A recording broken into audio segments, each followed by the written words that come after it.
Namaskar, this is Pulak Ranjan Shukla. This is the 8th video in the series of videos I have been working on to be a tool in the hands of those who want to overcome depression and negativity. And the disclaimer is that this is not a substitute to psychological counseling or psychiatric healing, but in my 44 years of my having engaged in yogic and spiritual discipline, I found this helpful to those who have sought my guidance, and it has been found helpful to overcome depression and negativity.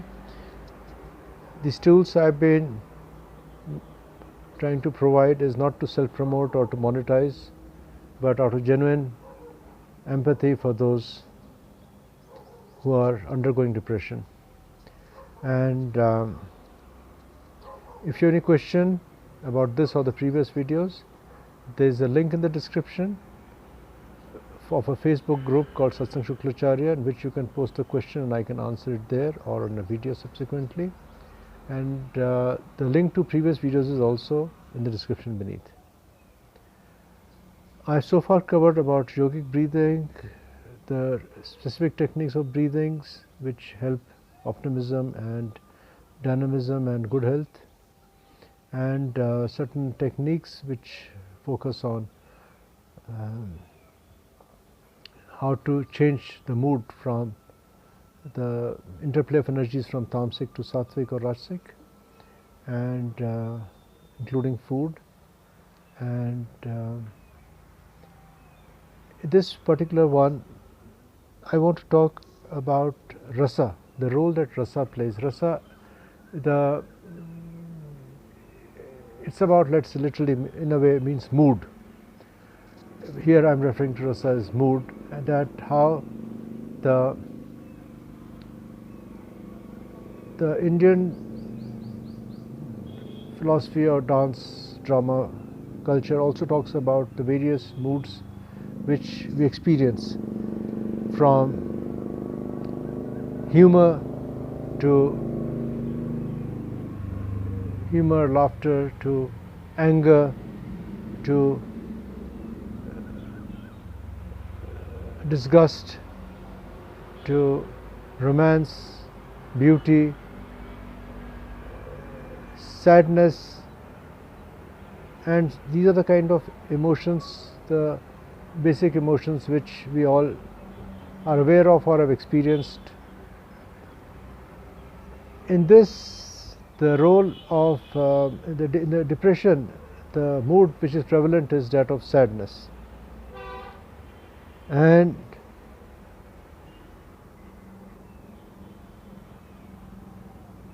the few things which contribute to, as per Ayurveda, which can contribute to that is having bitter food. Having bitter food and astringent kind of food tends to. Now, what would constitute that?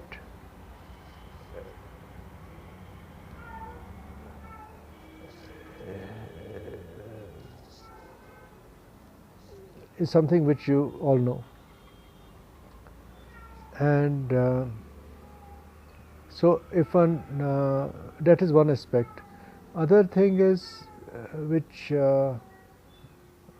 contributes to this sadness state is the influence that music causes on us.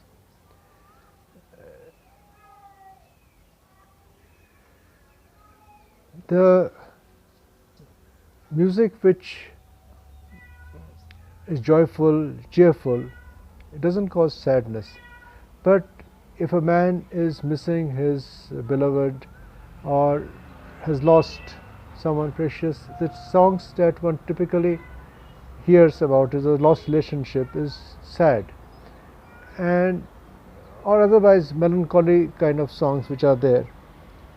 They certainly have an appeal. They are able to touch our emotions, our heart, but they are a recipe for disaster for those who are facing negativity or getting sucked into it or are trying to overcome depression. Because Karuna Ras, this brings about the Karuna Ras, the sad mood in us.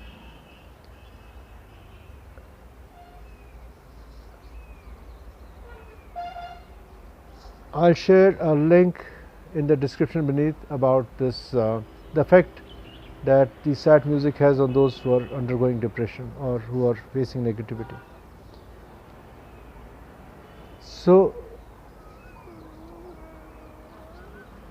if one has to listen to music and if one wants to overcome depression, one should at least listen to cheerful music, little romantic music, light-hearted music. It helps. What also helps is chanting of some verses which are fill us with heroism or powerful thoughts. I'm sure people who follow any faith, different faiths, they all have it. Even if one is an atheist, I'm sure there are heroic verses which are there or which are available for one to recite, repeat, and to speak with, to merge into it.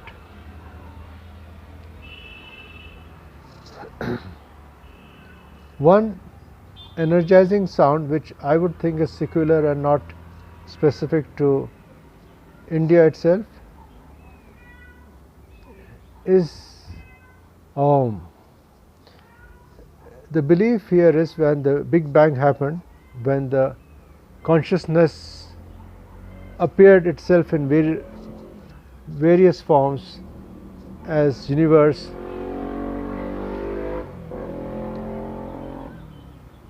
the first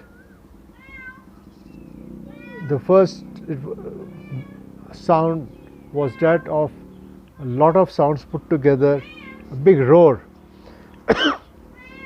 And that roar was like, not as one says Om, like OM, but Om.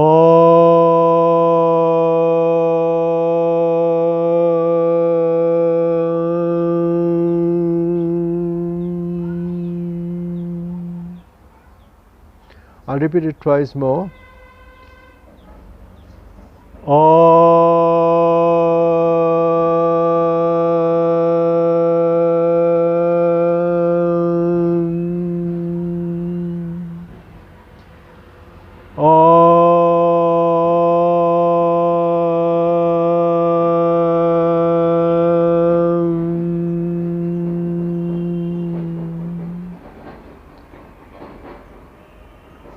This is no shouting involved. It is a very energizing thing, that something you can feel from the base of the spine, this energy energizing you right till the top. The aw sound coming from the base, a sound like merging inside, and ma like a humming sound here. So this activates, energizes us fully. Doing a few minutes of this Om chanting is considered very energizing. Another thing after this I would talk about is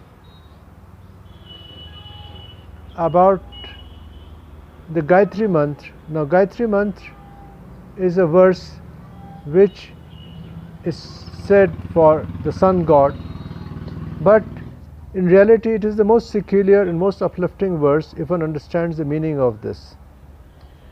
When the creation came, the 5 elements which we understand, the first was space. From the space came air. From this air it became grosser, the fire, and from which grosser was water, and then earth element.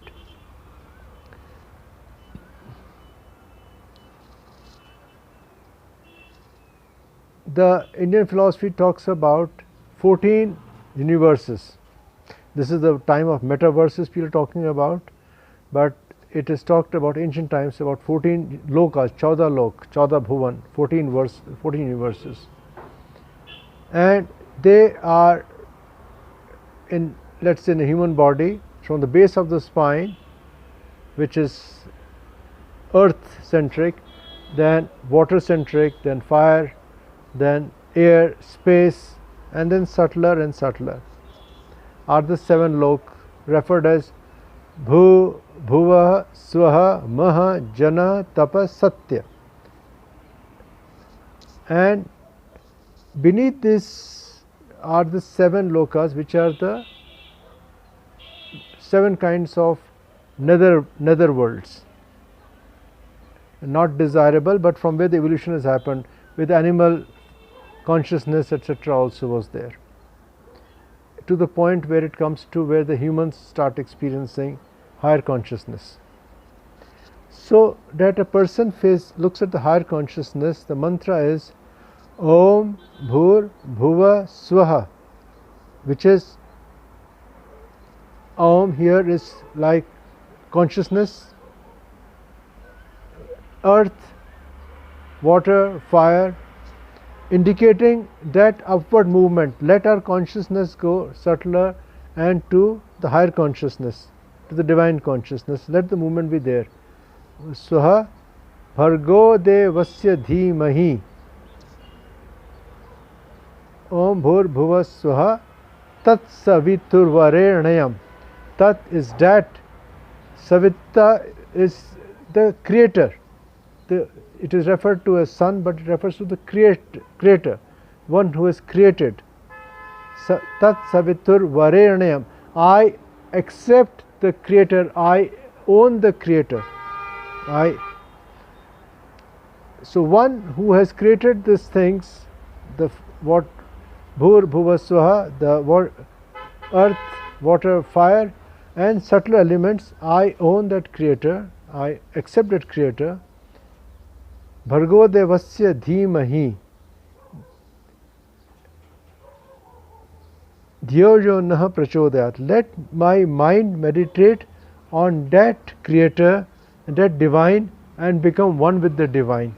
So let me move upwards, let my consciousness travel forward, let it not sink down, let it not go down, let it not go to these dark areas, to these hells which we live in. Let's not go to the hells, let's go higher and higher and higher and higher. So even if one doesn't want to sing in Sanskrit or thinks it's specific to Hinduism, even if one were to say, I accept the creator who has created this consciousness of these elements, from the gross earth to the subtler water to the fire and upwards, let my mind meditate on the divine consciousness and become one with it. If you were to say this, if you were to chant this in Sanskrit or in the meaning of it in Hindi, English, or whatever your language is, you start feeling the difference, because you are invoking the divinity is within. We are inherently divine. We may be deluded to believe we are not, but this can help us rise and move to that sphere which to experience the divine consciousness. I'll repeat once more Om, and I think this would be the concluding video in this series of videos I've done. Om.